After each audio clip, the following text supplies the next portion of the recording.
ചിലരൊക്കെ ഇനി പറയാൻ പോകുന്ന 4 കാര്യങ്ങൾ ജീവിതത്തിൽ ഉണ്ടായാൽ ലജ്ജിക്കാറുണ്ട്, വലിയ വഷളത്തരം അവർക്ക് തോന്നാറുണ്ട്. എന്നാൽ സത്യത്തിൽ അവരാണ് വിജയിക്കാൻ പോകുന്ന ആളുകൾ.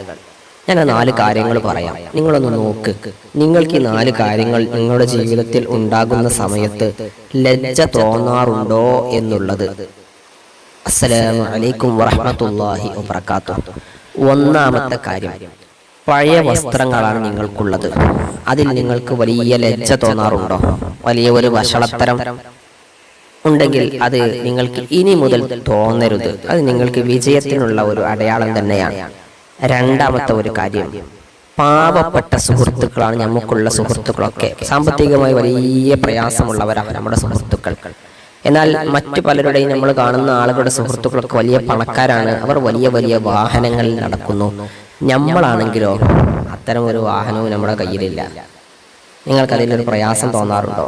ഉണ്ടെങ്കിൽ നിങ്ങൾക്ക് പ്രയാസം തോന്നണ്ട. കാരണം നിങ്ങൾ പാവപ്പെട്ട സുഹൃത്തുക്കളെ ചേർത്ത് പിടിക്കുന്നത് കൊണ്ട് നിങ്ങൾക്ക് വലിയ പ്രതിഫലം കിട്ടാൻ കാരണമാകും.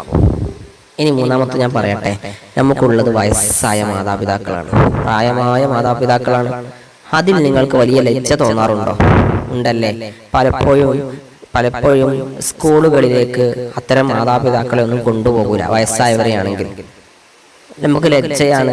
സുഹൃത്തുക്കളെ കാണിച്ചു കൊടുക്കൂല, എൻ്റെ ഉപ്പയാണെന്ന് പറഞ്ഞ് കാണിച്ചു കൊടുക്കൂല. ലജ്ജയാണ്. എന്തേ നിങ്ങൾക്ക് പറ്റിയത്? നിങ്ങൾ ലജ്ജിക്കേണ്ട ആവശ്യമൊന്നുമില്ല. നിങ്ങൾ അഭിമാനത്തിൽ കാണിച്ചു കൊടുക്കുക നിങ്ങളുടെ മാതാപിതാക്കളെ. നാലാമത്തത്, ലളിതമായ ജീവിതം നയിക്കുമ്പോൾ നിങ്ങൾക്ക് ലജ്ജ തോന്നാറുണ്ടോ?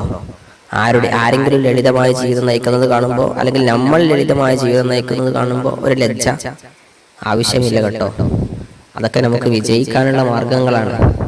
അങ്ങനെയാണ് ജീവിക്കേണ്ടത്. അല്ലാഹു നല്ല സന്തോഷമുള്ളവരിൽ ഉൾപ്പെടുത്തട്ടെ. അസ്സലാമു അലൈക്കും.